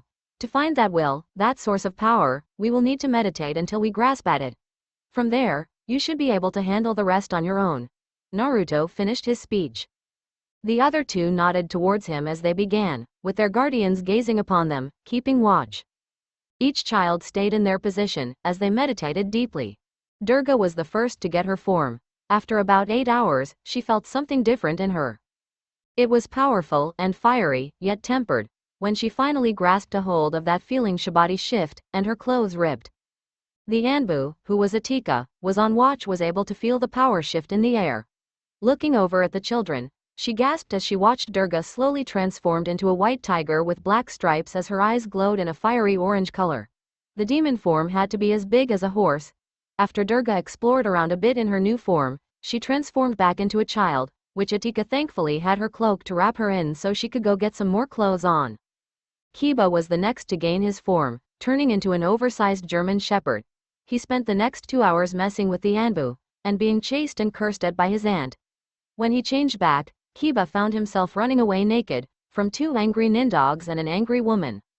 It took several more hours before Naruto showed any signs of his change, and didn't they all feel it? The power that radiated from the blonde commanded for attention and respect. It was the most regal and powerful aura they had ever felt in their lives. It nearly brought them to their knees. When they all rushed outside to see the blonde's form, they all stumbled to a stop at the sight of him. Right before them stood a gigantic silver and blonde wolf that had aqua blue wings sprouting from its back, as well as horns grown from its forehead. Along his jaw and down his chest were blue scales that shined so elegantly, like the finest jewels no money could ever buy. Naruto let out a ferocious roar, which they thought was a call out towards the heavens, before he promptly transformed back and passed out. Just like Kurama said, Once the excitement of the day wore off, the three kids fell into a fitful sleep for the next few days. When they awoke, Kakashi sat them down and explained their training schedule for the next 4 years. As the details were explained, each of their grins grew in pure pleasure. 4 years later, it was a new year in Konoha, as the village was soon talking about the new class that was to enter into the ninja academy. Apparently, there were 7 children from the big clans in Konoha, 6 of which were future heirs to the clan heads. Though, currently in the streets running towards the Hokage Tower was a jinning whiskered-faced blonde. Cackling loudly, Naruto glanced behind him and saw his pursuers. "You're gonna have to be faster than that if you want to catch me, dog breath," he yelled at his friend, who was happily smirking and giving chase. Naruto suddenly jumped up on top of the roofs, dodging a sneak attack coming from his side. "Nice try, kitten. Burr, you'll have to do better than that." And the childish giggles continued on all the way to the Hokage Tower. When they were lead inside, Naruto smirked as he saw Sarutobi neck deep in paperwork. Chuckling, he spoke up, "Hey old man, long time no see." Naruto swore he never seen Hiruzen's head snap up so fast, nor had he ever seen his grin so wide. "It has been quite some time since I last saw you, hasn't?" he said, before he got up and pulled the young Uzumaki in a hug. "Welcome home, Naruto." Hiruzen looked at his self-proclaimed grandson. Naruto, while similar, had changed from the scrawny little bot he used to be. He was still short for his age, and probably will always be, as stunted growth from years of neglect is just reversible. His hair was longer, pulled back in a loose braid, and was still as golden as ever. Though as he looked closer, Sarutobi could see some silver as well. His eyes were more intense, but they were still full of mirth and mischievousness. They were the same unique blue, and held a lot of innocence, but the pupils were slit and they were also full of wisdom. Naruto's skin was a light tan and his eyelids and whisker marks were outlined and enhanced with silver as well. As the boy smirked, the old Hokage could see a hint of fangs. "So Naruto, how was your training trip?" the Hokage asked the smirking boy, as he and his 2 companions sat on the couch, taking off their colorful masks. He also noted the second mask attached to Naruto's hip. Naruto's smirk softened into an actual smile. "It has been the best thing to happen to me. Not only was I able to get stronger, but I was able to obtain more precious people. Now it seems that I have a family, no matter if it's by bond rather than blood, that will stick up for me and that I can protect and cherish," the boy said wistfully and merrily. Sarutobi smiled and his grin widened when the rest of the others entered the room. "Nice of you to join us. We were just about to start the report." He chuckled when he heard the Anbu huff and takes the open seats. He was finally able to truly let the details in how Naruto change. The only way Sarutobi could possibly describe the boy was beautiful. The boy's features with what Naruto was wearing, a crimson short kimono with burnt orange flames crawling up the fabric as well as black spandex shorts and shinobi sandals, gave him a more elegant look. If Sarutobi hadn't known who it was already, he would have mistaken him as a female. Naruto stood and began the report. "When we got to Uzugakure, we started by unlocking our demon forms. After, we slept for a while, then we started to train more intensely. Anko Ne trained us first, to build up our speed as well as instincts and taijutsu. After a year of training with her, Atika-san trained us in evasion for half the year, when we moved on to chakra with Kakashi Ni for the rest of the year. After we were trained how to throw a shinobi's common weapons, shuriken, kunai, and senbon, for 3 months. The last thing we did was train in our chosen fields for the rest of the year and 9 months. He then sat down as Kakashi, Ukami, stepped forward. Naruto is medium to high Chunin in stealth and trapping, low to mid Chunin Kenjutsu, and high Chunin on ninjutsu. His Fuinjutsu is low intermediate, Kakashi reported with a slightly smug voice. In a slightly lowered voice he also said, he also has started to train in his father's jutsu as well as unlocking the seal sequence to his special weapons. His taijutsu is good for the fact that he had combined both his clan's style. There are still holes in it, but he has greatly improved it, so there are significantly less openings. His kenjutsu is by far greater than an average genin. He has 3 types of weapons. The 2 Uzumaki katanas, the Namikaze trench knives, and as a personal preference a 9-tailed whip. Sarutobi smirked a little at that information. He knew that Naruto probably wanted to send out a message. He then listened as Atika reported for Kiba. Kiba is excelling in his family jutsu and style. As of now he is high Chunin low Junin in his family style taijutsu, low Chunin in kenjutsu. His weapon is a pair of gloves that can turn into claws when you apply chakra, and surprisingly he has an interest in medicine. He just started taking lessons on medical chakra.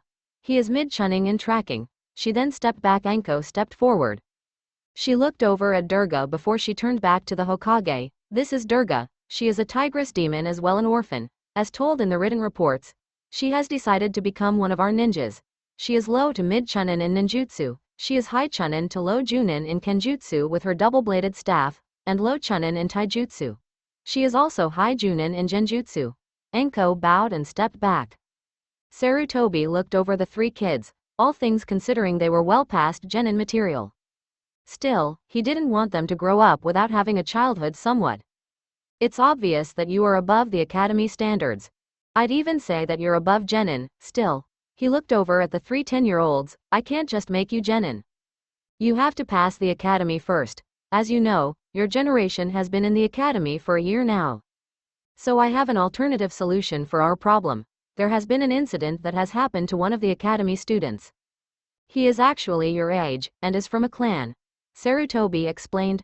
The Uchiha clan had been obliterated just about 2 months ago by one of their own. Sasuke Uchiha is TNG Uchiha. Unfortunately, from the reports I've gathered from the instructors, it seems that he is very unstable. I am going to send you in the academy as a mission. You'll be in a new division of Anbu I created called the Fledgling Division. This mission is undercover, and you'll have to hide most of your abilities. Naruto looked thoughtful at this and asked, what are we supposed to do? Is it a simple guarding mission, or do you want information? Neither. Your mission is to assess his condition, and help him get better. Right now, he shut himself off from almost everything, and is beginning to obsess with getting revenge, not to mention the arrogance as the council has been basically worshipping the ground he walks on. On this path, I fear that he will only lead to great devastation. I am hoping that you can be a friend to him, change the hate that he stores away. Sarutobi looked each child in their eyes. When they nodded, he smiled. He stood and went to Naruto, handing him a set of keys. These are the keys to your clan compound. It is right on the other side of the Hokage monument, which is a ways away from the village, but is completely private. You can let anyone you want to live there. The academy starts at 8 o'clock in the mornings on weekdays, and after lunch on weekends. I expect a report on your status every 2 weeks. Naruto smiled when the old Hokage finished. Kid, don't forget to tell him about our creation. The Kyuubi reminded him. Oh, Gigi, Kurama just reminded me. We created a type of paper that allowed us to determine if you had demon blood. Naruto exclaimed excitedly. We based it off the nature chakra paper and the summoning jutsu. All you have to do is smear some blood on the paper. If it turns purple, you have demon blood. If it turns a light blue, then you are blessed by them. It'll stay the same if you're neither. Naruto told Hiruzen, pulling out a scroll. There are a couple stack of them in this scroll, which we can use for our class. He handed it over, stepping back as the Hokage took the scroll. Sarutobi smiled appreciatively, and silently ordered them to follow him as he stood. Now the academy has already started for about a week, so I'll take you there right now. Unfortunately, you can't wear your masks in class, so you'll need to hide those before we get there. He stated as they walked out of the room, to which the younger ones hid their masks right after. The Hokage explained how the classes are work and only stopped when they were outside the classroom doors. He knocked on the door, and then entered. The three young Anbu smirked when they heard the collective gasp that went through the classroom, and walked in behind the third Hokage. Class, hello, sorry to interrupt, but I have 3 new students that I would like to introduce. He motioned towards Naruto, Kiba, and Durga. When Naruto entered, he already felt 2 gazes go straightly to him and looked up at the horde of students, and his gaze set on a familiar lazy look that had a flash of recognition. Hiruzen went on talking. Here we have Kiba Inuzuka, Durga, and Naruto Uzumaki. They just got back into the village. The teacher, a nice-looking young adult with brown hair and a scar across his nose, grinned at them sincerely and then said, "That's great, I'm Haruka the teacher, and you can take a seat in the back, if you would please." They nodded and Naruto went straight to the back, all the way to where the boy, Shikamaru, Naruto remembers, sat. He sat in the empty seat next to Shikamaru, and Durga and Kiba took the seats beside him. When Shikamaru raised an eyebrow at him, he just smirked playfully at him. Sarutobi then spoke again. Great, now I have one more piece of business, then I'll let you return to your lesson. He took the scroll that contained what Naruto dubbed demon paper and unscrolled a stack. This stack of paper is not just ordinary paper. It is something very close to chakra paper which reveals your chakra nature. except this paper analyzes your blood. After class, if your paper turns light blue or purple, you will need to stay so I can explain what happened. If the paper doesn't change, you are free to go." He then gave Iruka the papers, and he passed it out to the class. "You'll need to smear a little bit of your blood onto the paper." As the class did so, Naruto noticed that a lot of the papers stayed the same, while it seemed a blonde girl, a chubby boy, a pink-haired girl, a duck-haired boy, and a girl with no pupils in her eyes all had light blue paper. Naruto also noticed that besides Kiba, Durga, and he, Shikamaru, and a boy with sunglasses and a jacket with a high collar had purple papers. Hiruzen smiled and then promptly left after the papers had been collected. Iruka thus resumed his class and Naruto resigned himself to the good, but admittedly dulled lesson, all the while unconsciously detailing the boy he met so long ago by running into him. It was after class, and anybody that had a paper that did not change went home. The rest stayed, awaiting for the Hokage to come back. In the back, Shikamaru turned to the blonde next to him. He smirked a little at the boy's attire and looks. "Well, a dress is a step up from pajamas. I also have a name to the face now, don't I, Whiskers?" Naruto grumbled, "That was one time. I happen to like this short kimono, and if you have my name now, why don't you use it?" You could see a tint of pink gracing his cheeks. "Since I've only called you Whiskers whenever I thought about you, it seems too troublesome to call you by something different," Shikamaru said, his smirk never disappearing. Naruto then gleamed. "Oh, I'm flattered to know that I've been on your mind." He giggled when the Nara's smirk vanished and a blush appeared on his face. "Oh, so you recognize him, but don't remember me?" a female voice sassed. Naruto turned to, his face lit up at seeing the familiar pink-haired, green-eyed girl. "Sakura-chan. It's good to see you," he chirped. "So, did you get you a trainer?" Sakura smiled. She had on a mesh tank with a red tank top under. On top of that was a camo vest with a hood, and her pants were a pair of dark tan cargo pants. Her feet were covered by black combat boots. "I'm here, aren't I? By the way, thank you for the help. If it wasn't for you, I probably turned out like her," she stated, pointing at the platinum blonde girl who was trying to gain the attention of the dark-haired boy that was brooding in the corner. Naruto giggled. "So who's your trainer?" "His name is Ibiki. He's pretty tough, and a little scary, but he's like a giant teddy bear once you get to know him. Well, as long as it's not training.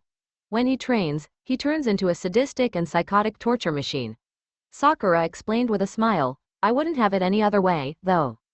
Naruto smiled at the girl, glad that he could help a future kunoichi as well as friend.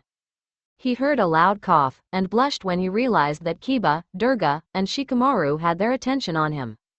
"Sorry, Shikamaru. Sakura, this is my teammates, well, more like family, Kiba and Durga. Guys, this is Shikamaru. I ran into a day or two before we left, and this is Sakura. I found her in the park, and helped her out before we left as well." He watched as they were introduced and smiled slightly as Durga began to converse with Sakura. Kiba had Akamaru in his arms as he tried to chip in on the two girls. He just glanced back at Shikamaru and gave him a small smile. Shikamaru returned the smile, but then their attention was drawn to the front of the room. Hiruzen walked in, and smiled at the children as they settled down back in their seats. "Hello, sorry to keep you waiting, you're probably wondering what those pieces of paper were for." The third said, "It has come to my attention about the origins of bloodlines." This definitely got their notice, and the kids all listened intensely. One of my trusted Anbu had analyzed some blood of some bloodline users and found something in common. Each sample had a trace of what's known as Yukai. This is power that comes from demons. Now, most think that demons are bad monsters. Following his lead, he found a scroll that explained where bloodlines came from. It stated that some demons had blessed some of the humans with a gift that passed on in their family. They then became the family's summon. Other demons took on human form and started to create a family. Over time, as they began to mix with humans, their great history was lost. Those papers were created to see if you were only blessed by the demons, or had actual demon blood in the family. The ones who had light blue papers were blessed, the purple ones are actual descendants of demons. Is there a reason you would want to know which ones had demonic blood, or is it just pure curiosity? Shikamaru spoke up, surprising some of the kids. Sarutobi smiled at the lazy boy. Yes, there is a reason. Along with finding this great information, the Anbu also found a way for those with demonic blood to unlock their heritage, with their and their parents' permission, of course. This had almost everyone on the edge of their seats. I would like to talk to the parents of the students whose paper turned purple, personally. He then bowed slightly before taking his leave. Naruto smirked. Nicely played, old man, he thought as the brooding male soon left with his blonde fangirl soon following. The pale-eyed girl left as well, stuttering about being late to family training. All that was left was Naruto, Shikamaru, Kiba, Durga, Sakura, a big-boned boy, and a silent spiky hair boy. Naruto then sighed as he looked back at his friends. As much fun as this was, we have to go. We kinda need to get situated into our homes again. Shikamaru snorted, while Sakura giggled at the blonde. Okay, Whiskers, see ya tomorrow. As troublesome as it is, I got to go tell my parents what happened today. Soon the rest left the academy, and Naruto and Durga had walked Kiba to the Inuzuka compound. When they got to the compound, they were surprised when inside a lot of Anbu, all the Inuzuka family, and the Hokage were there with a welcome home sign. The three kids smiled brightly as Sume came up to them with gifts in hand. Welcome home, Gakis. These presents are for you, she said, handing a wrapped package to each of them to Durga's surprise. Tonight we celebrate the returning of family, so relax, tomorrow is when your life as ninja really start. And with that the three children hastily opened their gifts. Kiba's grin widened as he saw that he had some books about medical ninjas and starters to become one. Durga's eyes softened and had a small smile when her gaze found an outfit that had originated from her clan. Enko spoke softly to her. When we came back, I went back to your village and found it. It's still too big, but I'm sure it'll fit when you're a bit older. The dark girl just smiled and hugged her tightly. It was when Naruto gasped that everyone looked at the blonde, whose eyes were widened with tears rolling down them. In his hands was a baby book that was a light orange with his name elegantly embroidered on it in azure blue, and a key tied to it with a simple ribbon.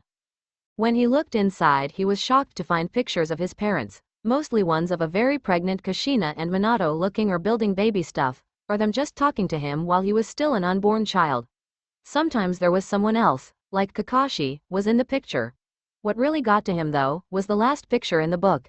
It was of his parents who were both smiling widely as they stood in what appeared to be a baby's room. Naruto was so absorbed in the picture, he didn't even notice that Kakashi had come over and gathered him in his arms as he cried. Why don't we go to your new house and get you settled in? The blonde boy just silently nodded, not protesting when his silver-haired sensei had carried him. They left and swiftly made their way to Naruto's clan home. The symbol was the Uzumaki swirl, but in the middle there was a three-pronged seal in the middle. They didn't really take a tour through the house, but they did stop to gaze at the nursery when they came upon it. Both looking at the room in a rueful manner as they were within their minds, one lost in the past, the other lost in wistful wishes. They then found other rooms to settle down and sleep for the rest of the evening. When Naruto awoke again sometime early morning, he took the time to actually explore the house and paused when he found his parents' room. He let the details of the room sink in when he entered. He then went over to the bedside table where he saw a hate sitting upon it. Naruto smiled slightly as his eyes saw his clan's mark on it. He then lifted it gently and tied it around his waist like a belt. Later he got ready and went to the Inuzukas to meet with Kiba and Durga, who spent the night, then they headed off to the academy together. He was happy to spot a seat next to Shikamaru, and thus sat there as he waited for the school day to be over with. When it was over and most of the kids went home, the Hokage stepped into the room. Shikamaru's and the boys, known as Shino, parent, were in the room as well when he came. They just waited for him to talk. I'm sure you were told as to why I'm here in need of your presence, Sarutobi stated plainly. Shikamaru's dad, Shikaku, replied, you found out the origins behind the bloodlines, and that some of us had demonic blood. You wanted our permission to let our children unlock it. He summarized what his son told him. The third nodded before he went to explain more. Yes, the demonic form, while hard to access at first, is a great trump card. Not only does it add to your abilities, but it gives you the advantage of surprise. Shino's dad just said, as long as my son agrees I'm okay with it, to which Shikaku agreed with. They both looked at their child, who both looked to be in deep thought. Shikamaru sighed, it would be a great advantage to have it as a wild card. Nobody would think that we had demonic power, and it could be very useful in case of something big, like war. Shino added, yes, and I am very curious as to what our forms would be. But I do have to ask, what are we risking if we do this? Naruto deemed it time to let his presence be known again. The risk is your life. Everybody looked at him. When Durga and I got access to our forms, we weren't in as much danger as Kiba was, for the simple fact that we had no human blood in us. My mother and father didn't know it, but they both were full-blooded demons. Since Kiba actually had human blood, His process took longer since his body had to expel any human blood within his body so his demonic blood could take control. It was a god-awful bloody mess. When we're honestly worried for a while that he wouldn't have made it. Fortunately he did, so now he's no more human than me or her. Everybody had looked at the boy in shock, besides his two teammates, and he just sighed. I'll do it, Shikamaru stated, making Naruto look at him with something close to shock. He thought he scared them off. Shino spoke up as well, as will I. I believe it is worth the risk if it will help me become a better shinobi. Naruto smiled as he saw the pride that was in the eyes of the fathers of the kids. Then Hiruzen rumbled with laughter. What a way to think, my boy. All right, as it is, I would like you to follow me. He then walked out of the classroom, the group following him to hidden training ground. I'm going to let Naruto explain how to unlock their demon side. He turned to the boy, giving him a nod.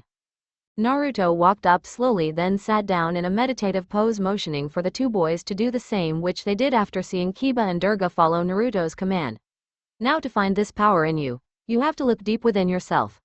Along with your chakra pools, there is a core of power within your body. This power is known as Yukai. You have to immerse your whole being in Yukai to bring out your form. Shikamaru nodded, but appeared to be confused about something. How will we know that we aren't immersing ourselves with chakra? Yukai feels different. Think of it like this, when you use chakra, what does your chakra? Mine feels like a presence that's there but I can't see, like a shadow. It make the hairs on the back of my neck stand up, Shikamaru stated. Shino also answered, I always got the feeling of being grounded to the earth. Naruto med. Okay, well, think of feeling something completely more intense, like being submerged in the shadows, or becoming one with the earth. Yukai is way more extreme, and trust me when I say you'll know it when you feel it. The boys nodded and started to meditate. Just like with them, it took hours before they felt any kind of change. Shino was first, his form becoming that of a huge devil's flower mantis. While it was kind of creepy, Naruto thought that really fitted the Aburame. Then he took out 2 cloaks from one of his storage seals. When Shino turned back, he wrapped him up, looking up at Shibi. Get him home. The process of blood expulsion should start in an hour or so. Make sure he gets water every couple hours. The man nodded, before swiftly leaving. Naruto turned back to Shikamaru, whose father stood watching his boy acutely. Sighing, he went up to the man, ignoring the giggles of his family by Bon. He just sat down beside the man, waiting to see Shikamaru's form. Shikaku spoke quietly. You know, he told me about you, about how to first met each other by literally running into each other. Naruto blushed slightly at that, but the man just continued. He said you never told him your name, so he referred to you as Whiskers. It really shocked me that he was interested enough for him to try and become your friend. He normally never does that, but he said something that day that I'll never forget. He said, his eyes were as lonely as the sky when it was cloudless. He couldn't let you be alone, so he was determined to become your friend. Naruto was shocked. He never thought someone would want to become his friend. Sure, he had Kiba and Durga, but he was just becoming used to them as family. He still wasn't used to kind gestures. As he was about to reply, everybody tensed. They felt the strong presence leaking from Shikamaru, and though it was stronger than the aura Kiba, Shino, and Durga gave off, it wasn't as mighty as Naruto's was. Everybody still gasped as they took in Shikamaru's form as it trilled loudly. It was a giant black bird that seemed to have shadows for wings. Naruto knew this form, knew exactly what Shikamaru was.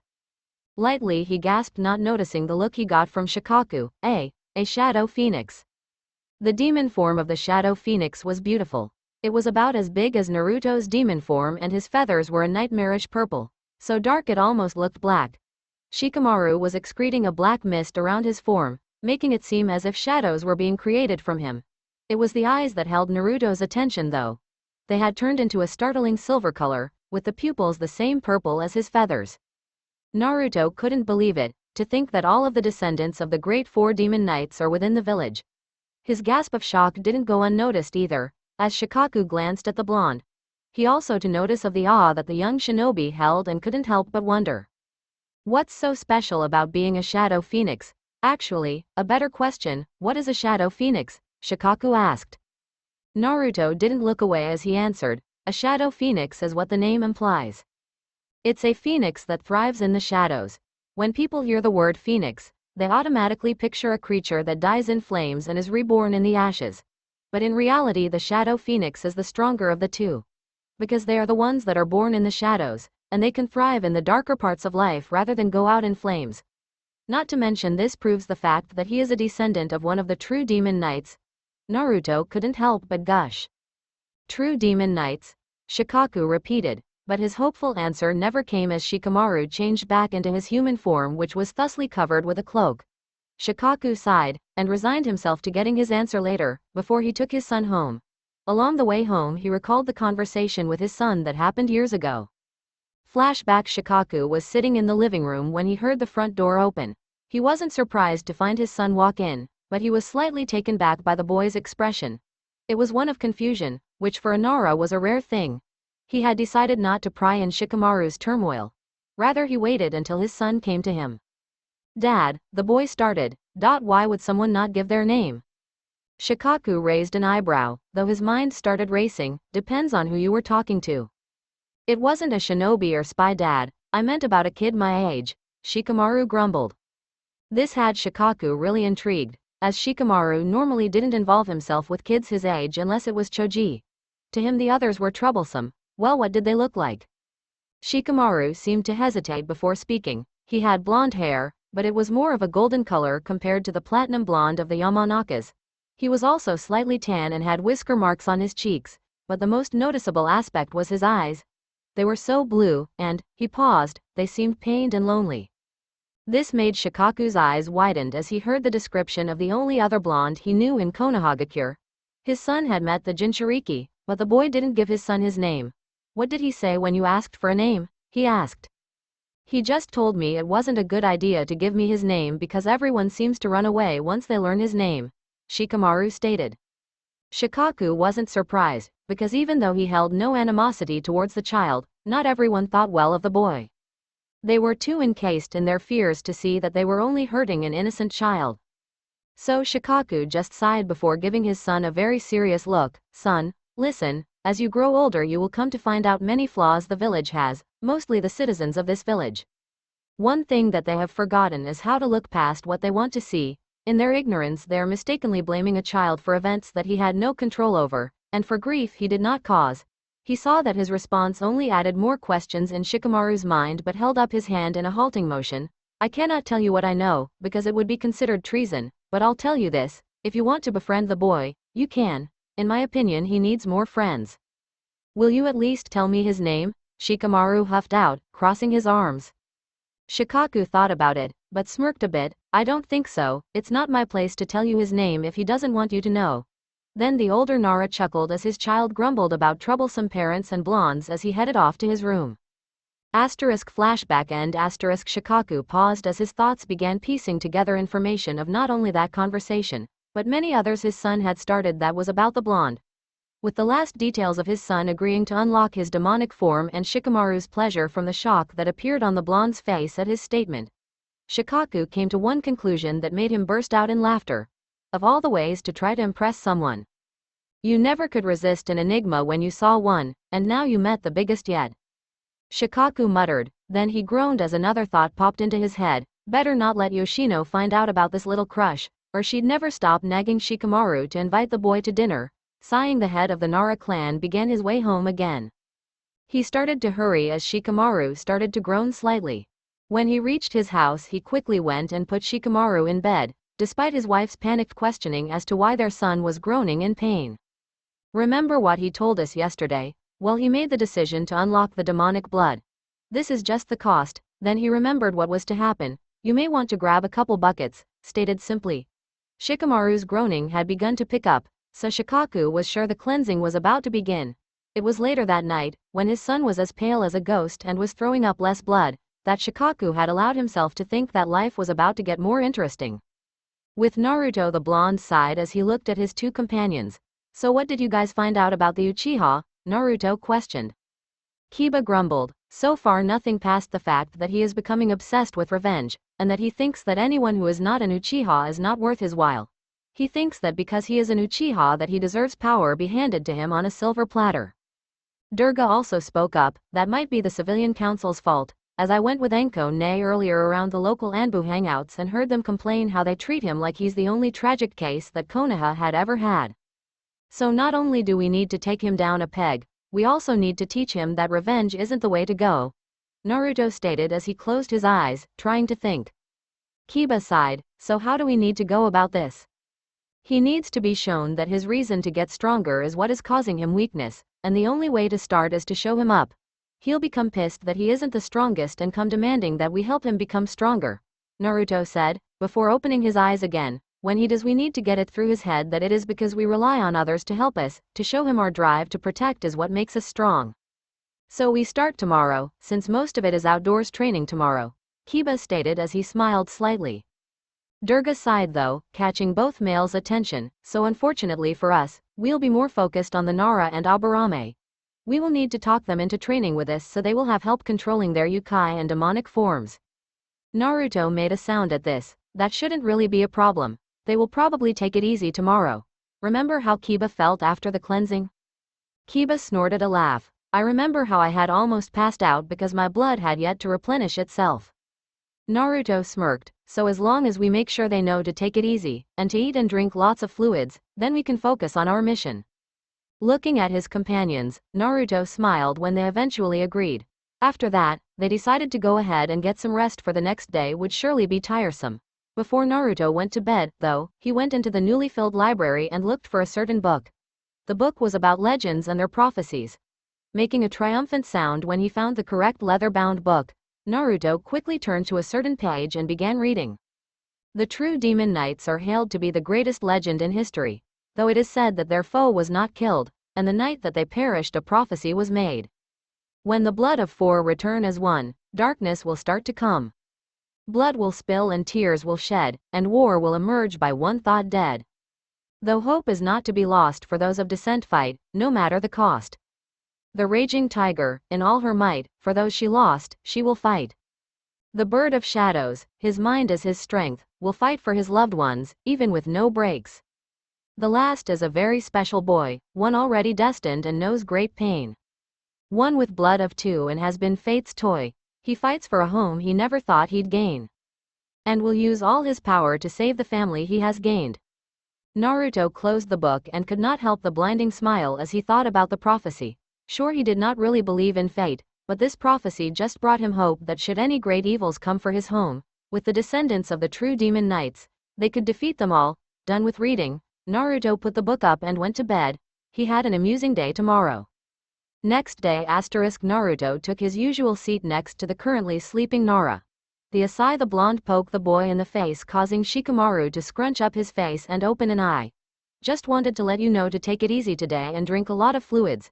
Since today is a practice day, you don't want to be active for too long. The boy just grunted in acknowledgement, before closing his eye and going back to sleep. Naruto looked around and could see Kiba explaining the same to Shino as well. It was right around that time that Iruka walked in and tried to get everyone's attention. Eye twitching when he was ignored, Iruka activated his giant head jutsu and yelled, "Shut up and sit down." Once everything was quiet, he coughed and started speaking normally. Okay, so today we will be outside. The first half of the day will be spent with weapons training, then lunch. After that, you'll have to do a routine course, and last but not least one-on-one sparring.